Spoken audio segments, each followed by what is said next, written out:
Sim, dá para discutir. Muito. É porque até essa é uma questão, né, Dani?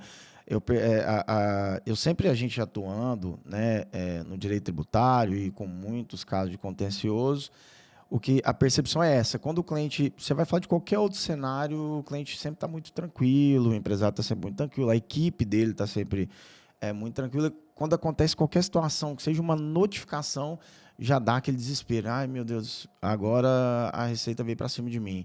E agora o que eu faço? E aí? E muitos casos, sempre há uma resposta para o fisco. Né? Porque uma coisa que é interessante é que a percepção do medo ela é natural, até porque o fisco não tem braço. Então, como que ele coíbe muitas coisas? Com esse amedrontamento, vamos dizer assim. Até por isso que a figura é um leão Uhum. e não é lá a gazela. Né? Então, é natural, ele já faz isso já no próprio marketing dele. Uhum. Né? E aí, com isso, ele traz para o contribuinte esse receio de que se o fisco me questionou, acabou para mim, né? Eu estou aniquilado.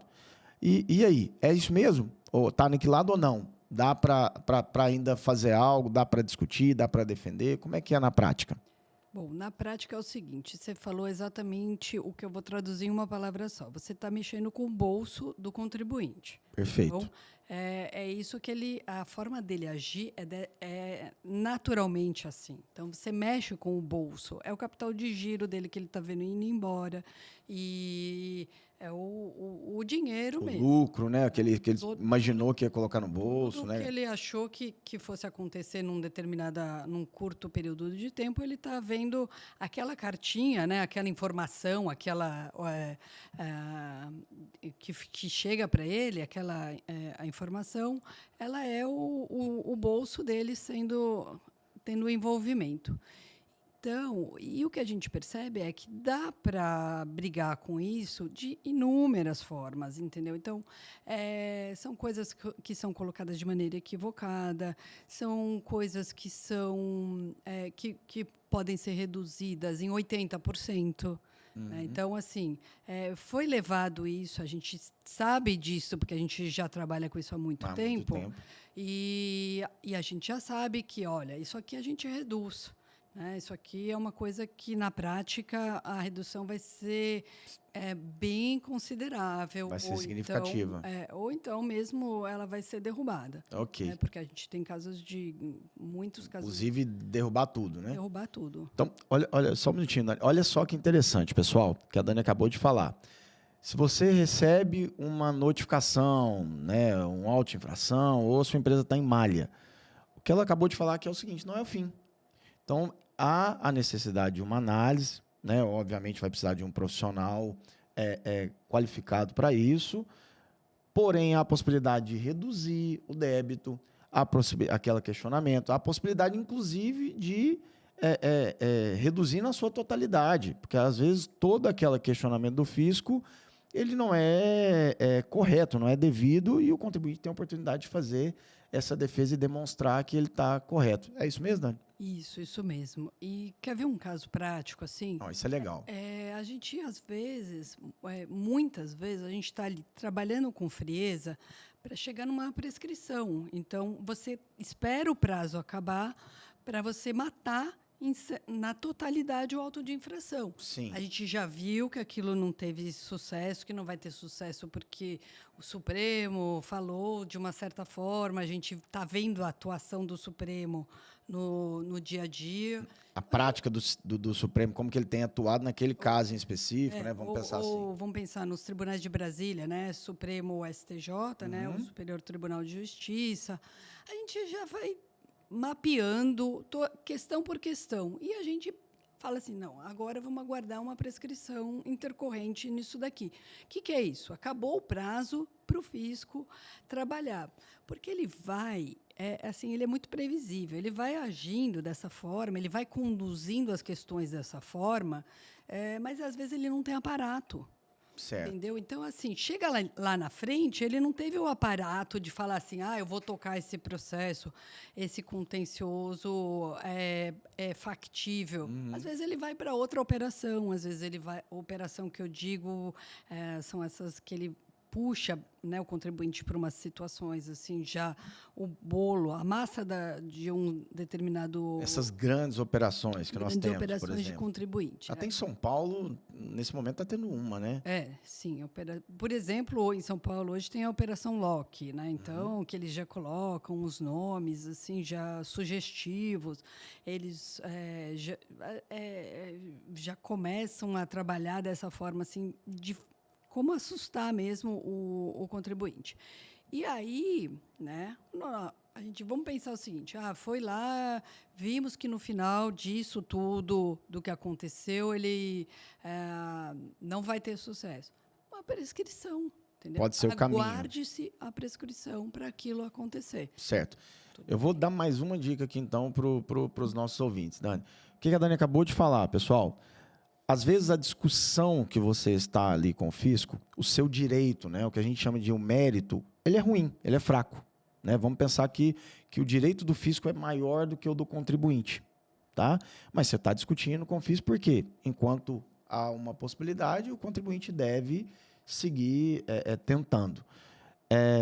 E por falta de braço, né, como não há uma quantidade de servidores para tocar esses processos, não é isso, Dani? Se eu estiver errado, você me corrige.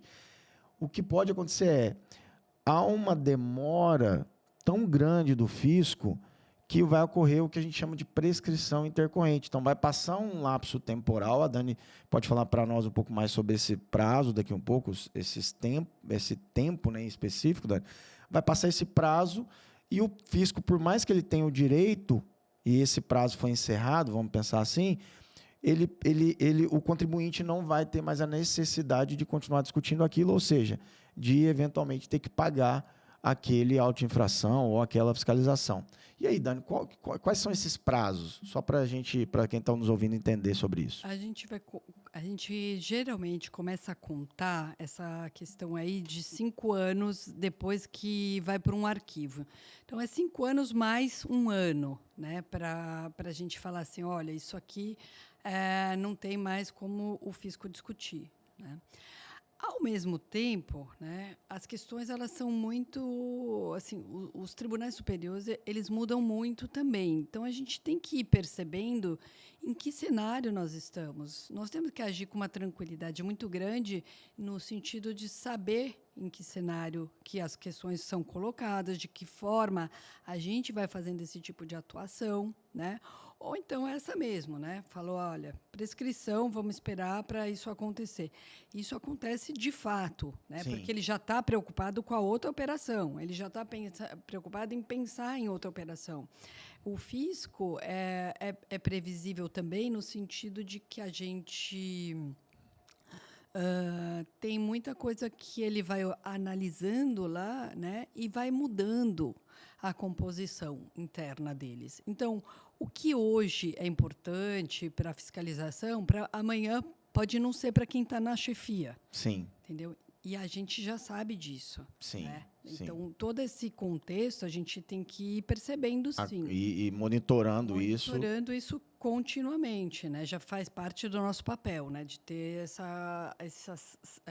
esse conhecimento para já estar nesse papel de falar, olha, isso aqui vai ser possível, isso aqui não vai, isso aqui o Supremo, os tribunais de Brasília, vou te chamar assim, tá? Eles vão decidir dessa forma, Sim. ou eles não estão decidindo dessa forma, e a gente vai conduzindo isso da melhor maneira possível.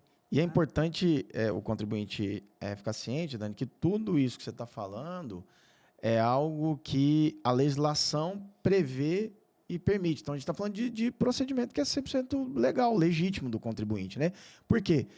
Nós estamos falando de uma possibilidade aqui de prescrição por uma morosidade não do contribuinte, e sim do fisco. Ele poderia ter dado continuidade, ter continuado a discussão com o contribuinte, mas ele demorou tanto para dar essa resposta, para continuar os questionamentos, que incorreu essa prescrição e ele perdeu ali o direito de continuar discutindo isso, não é? É exatamente isso. Um exemplo prático, num caso nosso, assim, que é bem, que é atual, né, e bem evidente, é um caso de guerra fiscal. Então, esse contribuinte, ele teve lá uma questão bem específica para ele, né? Mas assim, que o movimento de São Paulo foi em relação a isso, né? Então, ICMS para guerra fiscal, você glosa todas as operações que ele teve, né? Você deixa de considerar as operações que ele teve e os pagamentos que ele teve para outro estado, e São Paulo falando assim, olha, vem aqui, faz uma confissão disso, que vai ficar tudo certo para você. E a gente sabe que, na prática, essa confissão do contribuinte não vai dar em nada, entendeu? Então, o que me trouxe isso? Eu estou prevendo, né, uma previsibilidade? Não. Isso daí é uma experiência que você tem Sim. de trabalhar com a questão há muito tempo muito e tempo. saber que não vai dar em nada esse tipo de situação. Então, ou a gente aguarda uma prescrição, ou a gente realmente faz valer aquilo que foi decidido em Brasília, porque às vezes a gente tem que ter isso em contexto, né, de que, olha, Brasília decidiu assim, mas a gente já sabe que no finalmente, né, essa confissão, por exemplo, não vai dar em nada. Então, tudo isso é visto, é repensado, é estudado, é discutido internamente, né? São questões que a gente vai trabalhando, sim, no nosso dia a dia, é o Sim. nosso cotidiano. A gente tem que ter isso, né? A Sim. gente tem que ter a frieza de olhar dessa forma.